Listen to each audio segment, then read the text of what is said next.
Dukung kami, Domu Kuliah, dengan cara subscribe channel kami, bunyikan tanda loncengnya, like video kami, share ke teman-teman Anda, dan tinggalkan komentar. Terima kasih.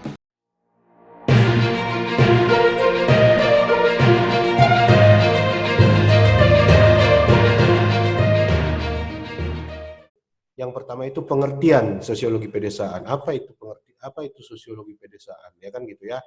Nah, sosiologi pedesaan adalah sebagai cabang sosiologi yang khusus mengkaji masalah tentang masyarakat pedesaan dan dinamikanya, ya, dan pergerakannya dan tingkah lakunya, semua itu yang termasuk dinamika masyarakat pedesaan itu, dan pedesaannya sendiri akan kita bahas nanti di sosiologi pedesaan ini, ya. Nah, sosiologi pedesaan adalah merupakan dari sekian spesialisasi yang ada dalam sosiologi. Nah, ini dia spesialisasi sosiologi, ada sosiologi industri, sosiologi kebudayaan, sosiologi agama, sosiologi perkotaan, sosiologi pedesaan, dan masih banyak lagi, ya. Nah, ini salah satu dari spesialisasi dari sosiologi itu, ya. Oke. Kemudian pengertian sosiologi pedesaan itu ada dua versi. Ada yang versi klasik, ada yang versi modern. Nah, versi klasik itu muncul tak kala Barat secara umum masih memperlihatkan perbedaan yang jelas, bahkan dikotomik antara desa dan kotanya. Kemudian yang versi modern adalah muncul setelah era globalisasi, di mana perbedaan antara desa dan kota semakin kabur oleh perkembangan teknologi, khususnya transportasi dan komunikasi. Oke, nah versi klasik itu yang gimana, versi modern itu yang gimana? Nah, satu-satu kita bahas. Nah, ini dia. Yang versi klasik, ya, ada yang pertama itu menurut John M. Gillette, ya, bahwa sosiologi pedesaan adalah cabang sosiologi yang secara sistematik mempelajari komunitas-komunitas pedesaan, ya, untuk mengungkapkan kondisi-kondisi serta kecenderungan-kecenderungannya dan merumuskan prinsip-prinsip kemajuan, ya. Kemudian menurut N.L. Sims, sosiologi pedesaan adalah studi tentang asosiasi antara orang-orang yang hidupnya banyak tergantung pada pertanian. Nah, definisi yang kedua ini menurut N.L. Sims ini sebenarnya sangat klasik dan sangat tidak relevan lagi dengan kondisi saat ini. Kenapa? Karena yang namanya pedesaan tidak melulu lagi hanya tentang pertanian. Karena kehidupan di pedesaan itu tidak selalu sekarang ini, ya, tidak selalu lagi tentang pertanian saja. Sudah banyak hal-hal lain yang dibahas di sana. Dan mata pencaharian masyarakat pedesaan pun tidak lagi semata-mata hanya pertanian. Sudah ada pedagang, ya, sudah macam-macam. Sudah ada yang pegawai, kerja di kantoran segala macam, ya. Nah, kemudian yang ketiga ada Dwight Sanderson. Dia mengatakan bahwa sosiologi pedesaan adalah sosiologi tentang kehidupan dalam lingkungan pedesaan. Nah, ini lebih global, ya. Ini lebih global. Jadi mau dia di masa klasik atau di masa modern, pengertian sosiologi menurut Dwight Sanderson ini masih relevan, masih bisa digunakan, ya. Nah, yang terakhir ada menurut T.L. Smith, ya. Dia mengatakan bahwa sosiologi pedesaan adalah kumpulan pengetahuan yang telah disistematisasi, yang dihasilkan lewat penerapan metode ilmiah ke dalam studi tentang masyarakat pedesaan.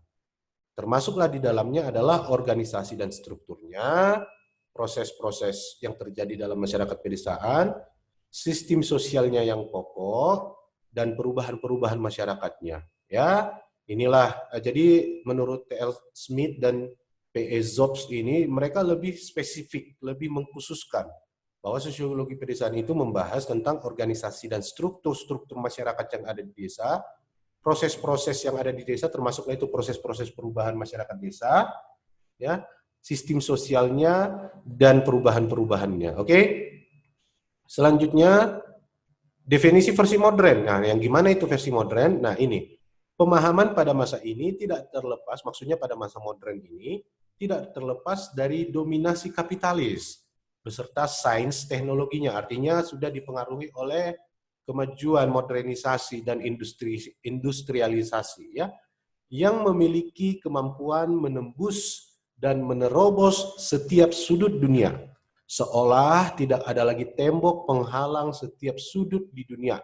Salah satu ahli penting versi ini adalah Howard Newby tahun 1978 yang berpendapat bahwa sosiologi pedesaan yang baru atau yang modern harus banyak belajar dari imbauan Karl Kautsky mengenai pertanyaan agraria atau the agrarian question dengan melihat perubahan-perubahan yang dialami pertanian di bawah dominasi produksi kapitalis.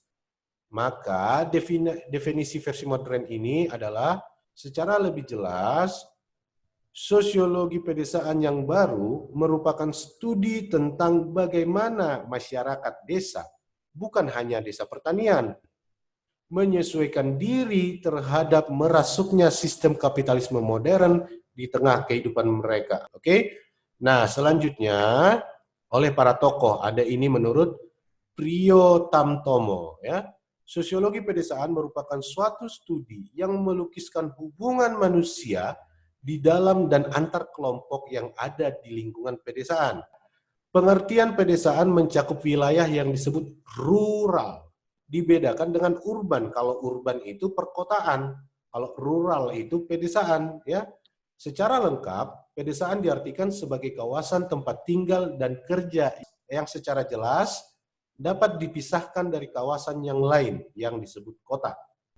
Masyarakat pedesaan sering disebut sebagai rural community, sedangkan masyarakat perkotaan disebut sebagai urban community. Pembedaan tersebut didasari oleh perbedaan dalam berbagai aspek kehidupan masyarakat. Nah, di sini si Priyo Tamtomo ini lebih mendefinisikan sosiologi pedesaan itu dengan kita harus melihat dulu apa bedanya pedesaan dan perkotaan, maka kita bisa mendefinisikan apa itu sosiologi pedesaan. Dan dia di sini lebih menekankan kepada bagaimana hubungan manusia di dalam kelompok atau antar kelompok yang ada di lingkungan pedesaan.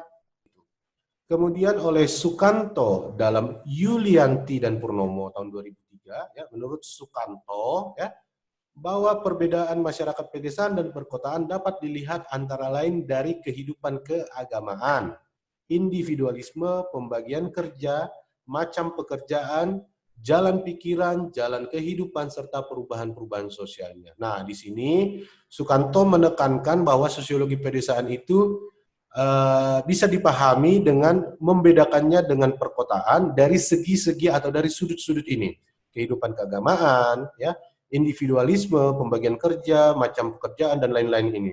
Nah, dengan demikian, dengan kita bisa membedakan antara sosiologi antara masyarakat pedesaan dengan masyarakat perkotaan, maka dengan demikian kita juga bisa mendefinisikan apa sebenarnya sosiologi pedesaan itu. Ya, oke. Terima kasih.